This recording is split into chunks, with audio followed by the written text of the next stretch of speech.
मशरिक़ वस्ता में हालात धीरे धीरे ज़रूर पटरी पर लौट रहे हैं, या यूं कहा जाए कि इजराइल और ईरान के दरमियान जंग तो ज़रूर थम गई है। 12 रोज़ तक यह जंग चली थी और उसके बाद आप देखिए कि अमेरिका की मुदाखलत के बाद, अमेरिका की सालसी के बाद यह जंग एक तरह से ठंडे बस्ते में चली गई थी और हालात पटरी पर लौट रहे थे। लेकिन ईरान एक बार फिर बड़ी जंग के लिए तैयार है, क्योंकि ईरान का मानना है कि इजराइल के साथ इसकी जंग खत्म जरूर हुई है, मगर इसे अभी भी बहुत अलर्ट रहने की जरूरत है, क्योंकि इजराइल की नीयत पर इसे भरोसा नहीं है। 12 रोजा जंग के बाद इजराइल और ईरान के दरमियान तोपों की घन गरज तो रुक गई है, लेकिन असल जंग अब शुरू हो चुकी है। वो जंग जो आसमान पर दिखाई देती है और ना ही जमीन पर। यह है नफ्सियाती, मालूमाती और खुफिया जंग, जिसमें गोलियों के बजाय खबरों, बयानात, साइबर हमलों और सिफारती इशारों का इस्तेमाल हो रहा है। इस जंग में मोसाद बहुत माहिर है।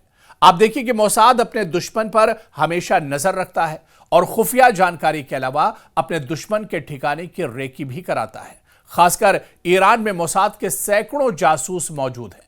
आपको याद होगा कि 12 रोजा जंग जब इजराइल और ईरान के दरमियान थमी थी, उस जंग के बाद ऐसे ही कई जासूसों को ईरान ने मौत के घाट उतार दिया था।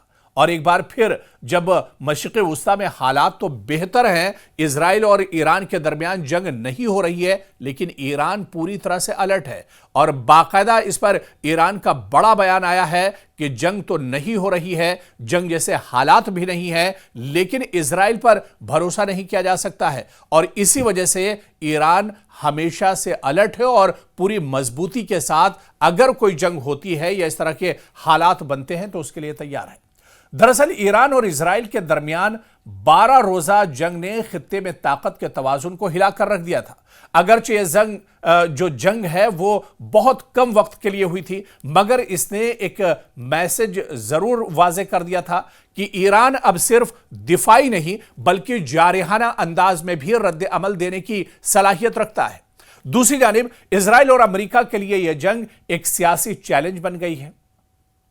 अमेरिका में दरअसल कांग्रेस के चुनाव होने वाले हैं और इजराइल में पार्लिमानी इलेक्शन बहुत नजदीक है, लिहाजा कोई भी मुल्क एक बड़ी अस्करी मुहिम का खतरा मोल नहीं लेना चाहता है। यानी चाहे अमेरिका की बात करें या इजराइल की बात करें, ये अब ऐसे वक्त पर कोई जंग नहीं छेड़ना चाहते हैं। और दूसरी तरफ आप देखिए कि अब मैदान जंग पूरी तरह से बदल चुका है। जहां पहले मिसाइल चलते थे, वहां अब एक तरह से खबरें, साइबर हमले, हैकिंग और खुफिया ऑपरेशंस का जोर है। दरअसल इजराइल और अमेरिका ईरान के एटमी साइंसदानों, फौजी कमांडर्स और दिफाई जो तंसीबात हैं उन्हें एक तरह से अपना टारगेट बनाना चाहते हैं और मुमकिन है टारगेट किलिंग या महदूद ऑपरेशन दोबारा देखने को मिले। इस किस्म के हमले इंतखाबात से कबल ताकत के मुजाहरे के तौर पर भी इजराइल और अमेरिका की तरफ से किए जा सकते हैं। इसके अलावा आप देखिए कि मीडिया और सोशल मीडिया के जरिए ईरानी अवाम में मायूसी फैलाने की भी कोशिश कर सकता है इजराइल।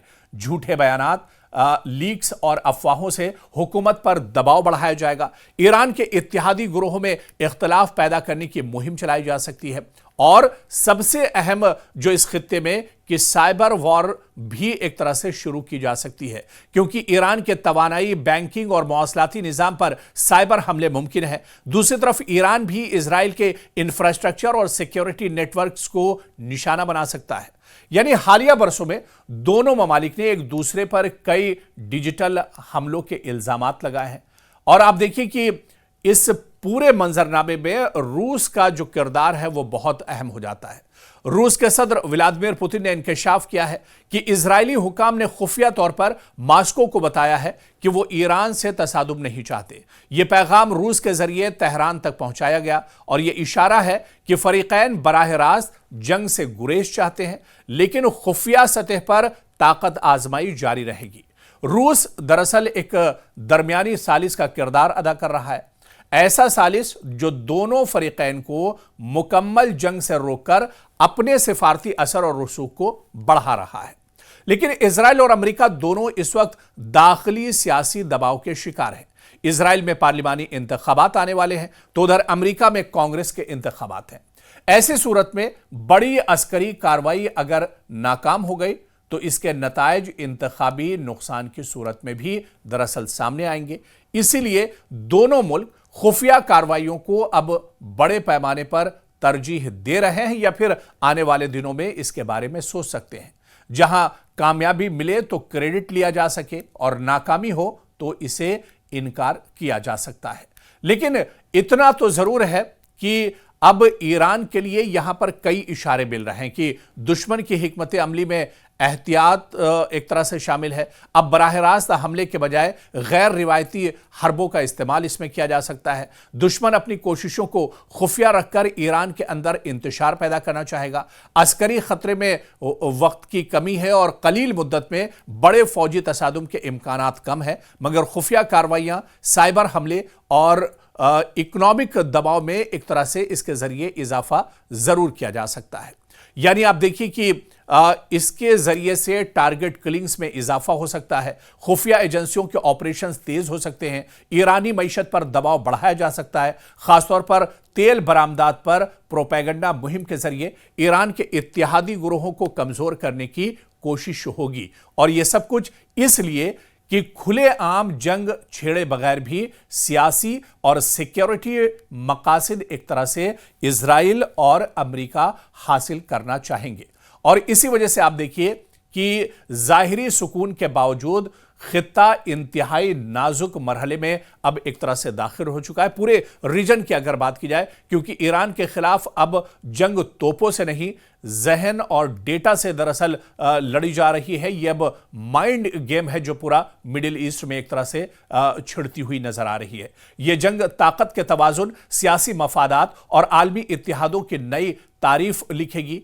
और आने वाले वक्त में आप देखिए कि अस्करी नहीं बल्कि नफसियाती सिफारती जंग होगी, जहां कामयाबी गोली से नहीं बल्कि बयानिए, खुफिया मालूमात, सब्र, जासूसी और टेक्नोलॉजी के जरिए एक तरह से हासिल की जा सकती है। यानी ईरान और इसके दुश्मनों के दरमियान फिर से तसादुम का खतरा एक तरह से बढ़ गया है। और 12 रोजा जंग के बाद जंग तो जरूर खत्म हो गई, उसके जख्म भी अभी पूरे तौर से नहीं भरे हैं, लेकिन ईरान ऐसे में पूरी तौर से अलर्ट है कि खुफिया तौर पर या डिजिटल के एतबार से अब होने वाली जो जंग होगी वो हो सकती है, क्योंकि दुनिया अब कोई और जंग मोल नहीं लेना चाहती है। और जिस तरह से 12 रोजा जंग हुई थी उसमें जहां पर ईरान का बड़े पैमाने पर नुकसान हुआ था, इजराइल का भी बहुत बड़े पैमाने पर जानी और माली नुकसान हुआ था। इस वजह से कोई जंग तो छिड़ती हुई नजर नहीं आ रही है, लेकिन खुफिया तौर पर यह जंग जरूर जारी रह सकती है आने वाले दिनों में। मशरिक़ वस्ता में हालात धीरे धीरे जरूर पटरी पर लौट रहे हैं, या यूं कहा जाए कि इजराइल और ईरान के दरमियान जंग तो जरूर थम गई है।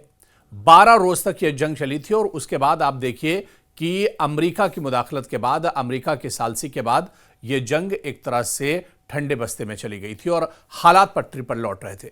लेकिन ईरान एक बार फिर बड़ी जंग के लिए तैयार है, क्योंकि ईरान का मानना है कि इजराइल के साथ इसकी जंग खत्म जरूर हुई है, मगर इसे अभी भी बहुत अलर्ट रहने की जरूरत है, क्योंकि इजराइल की नीयत पर इसे भरोसा नहीं है।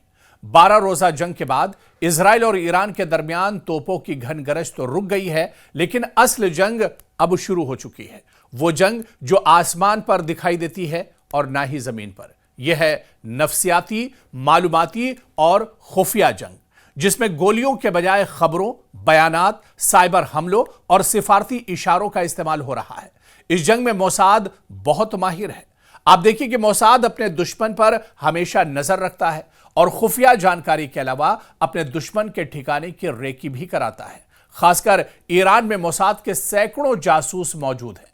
आपको याद होगा कि 12 रोजा जंग जब इजराइल और ईरान के दरमियान थमी थी, उस जंग के बाद ऐसे ही कई जासूसों को ईरान ने मौत के घाट उतार दिया था और एक बार फिर जब मशरिक़ वुस्ता में हालात तो बेहतर हैं, इजराइल और ईरान के दरमियान जंग नहीं हो रही है, लेकिन ईरान पूरी तरह से अलर्ट है और बाकायदा इस पर ईरान का बड़ा बयान आया है कि जंग तो नहीं हो रही है, जंग जैसे हालात भी नहीं है, लेकिन इजराइल पर भरोसा नहीं किया जा सकता है और इसी वजह से ईरान हमेशा से अलर्ट है और पूरी मजबूती के साथ अगर कोई जंग होती है या इस तरह के हालात बनते हैं तो उसके लिए तैयार है। दरअसल ईरान और इजराइल के दरमियान 12 रोजा जंग ने खित्ते में ताकत के तवाजुन को हिलाकर रख दिया था। अगरचे यह जंग है वो बहुत कम वक्त के लिए हुई थी, मगर इसने एक मैसेज जरूर वाजे कर दिया था कि ईरान अब सिर्फ दिफाई नहीं बल्कि जारहाना अंदाज में भी रद्द अमल देने की सलाहियत रखता है। दूसरी जानिब इजराइल और अमेरिका के लिए यह जंग एक सियासी चैलेंज बन गई है। अमेरिका में दरअसल कांग्रेस के चुनाव होने वाले हैं और इजराइल में पार्लिमानी इलेक्शन बहुत नजदीक है, लिहाजा कोई भी मुल्क एक बड़ी अस्करी मुहिम का खतरा मोल नहीं लेना चाहता है। यानी चाहे अमेरिका की बात करें या इजराइल की बात करें, ये अब ऐसे वक्त पर कोई जंग नहीं छेड़ना चाहते हैं। और दूसरी तरफ आप देखिए कि अब मैदान जंग पूरी तरह से बदल चुका है। जहां पहले मिसाइल चलते थे वहां अब एक तरह से खबरें, साइबर हमले, हैकिंग और खुफिया ऑपरेशंस का जोर है। दरअसल इजराइल और अमेरिका ईरान के एटमी साइंसदानों, फौजी कमांडर्स और दिफाई तंसीबात हैं उन्हें एक तरह से अपना टारगेट बनाना चाहते हैं और मुमकिन है टारगेट किलिंग या महदूद ऑपरेशन दोबारा देखने को मिले। इस किस्म के हमले इंतखाबात से कबल ताकत के मुजाहरे के तौर पर भी इजराइल और अमेरिका की तरफ से किए जा सकते हैं। इसके अलावा आप देखिए कि मीडिया और सोशल मीडिया के जरिए ईरानी अवाम में मायूसी फैलाने की भी कोशिश कर सकता है इजराइल। झूठे बयानात, लीक्स और अफवाहों से हुकूमत पर दबाव बढ़ाया जाएगा। ईरान के इत्तेहादी ग्रोहों में इख्तलाफ पैदा करने की मुहिम चलाई जा सकती है और सबसे अहम जो इस खित्ते में कि साइबर वॉर भी एक तरह से शुरू की जा सकती है, क्योंकि ईरान के तवानाई, बैंकिंग और मवासलाती निजाम पर साइबर हमले मुमकिन है। दूसरी तरफ ईरान भी इजराइल के इंफ्रास्ट्रक्चर और सिक्योरिटी नेटवर्क्स को निशाना बना सकता है। यानी हालिया बरसों में दोनों ममालिक ने एक दूसरे पर कई डिजिटल हमलों के इल्जामात लगाए हैं और आप देखिए कि इस पूरे मंजरनामे में रूस का जो किरदार है वो बहुत अहम हो जाता है। रूस के सदर व्लादिमीर पुतिन ने इंकशाफ किया है कि इजरायली हुकाम ने खुफिया तौर पर मास्को को बताया है कि वो ईरान से तसादुम नहीं चाहते। ये पैगाम रूस के जरिए तेहरान तक पहुंचाया गया और यह इशारा है कि फरीकैन बराह रास्त जंग से गुरेज चाहते हैं, लेकिन खुफिया सतह पर ताकत आजमाई जारी रहेगी। रूस दरअसल एक दरमियानी सालिस का किरदार अदा कर रहा है, ऐसा सालिस जो दोनों फरीकैन को मुकम्मल जंग से रोककर अपने सिफारती असर और रसूख को बढ़ा रहा है। लेकिन इजराइल और अमेरिका दोनों इस वक्त दाखिली सियासी दबाव के शिकार हैं। इजराइल में पार्लिमानी इंतखाबात आने वाले हैं तो उधर अमेरिका में कांग्रेस के इंतखाबात हैं। ऐसी सूरत में बड़ी अस्करी कार्रवाई अगर नाकाम हो गई तो इसके नतायज इंतखाबी नुकसान की सूरत में भी दरअसल सामने आएंगे। इसीलिए दोनों मुल्क खुफिया कार्रवाइयों को अब बड़े पैमाने पर तरजीह दे रहे हैं या फिर आने वाले दिनों में इसके बारे में सोच सकते हैं। जहां कामयाबी मिले तो क्रेडिट लिया जा सके और नाकामी हो तो इसे इनकार किया जा सकता है। लेकिन इतना तो जरूर है कि अब ईरान के लिए यहां पर कई इशारे मिल रहे हैं कि दुश्मन की हिकमत अमली में एहतियात एक तरह से शामिल है। अब बराह रास्त हमले के बजाय गैर रिवायती हरबों का इस्तेमाल इसमें किया जा सकता है। दुश्मन अपनी कोशिशों को खुफिया रखकर ईरान के अंदर इंतशार पैदा करना चाहेगा। अस्करी खतरे में वक्त की कमी है और कलील मुद्दत में बड़े फौजी तसादुम के इम्कानात कम है, मगर खुफिया कार्रवाइयां, साइबर हमले और इकोनॉमिक दबाव में एक तरह से इसके जरिए इजाफा जरूर किया जा सकता है।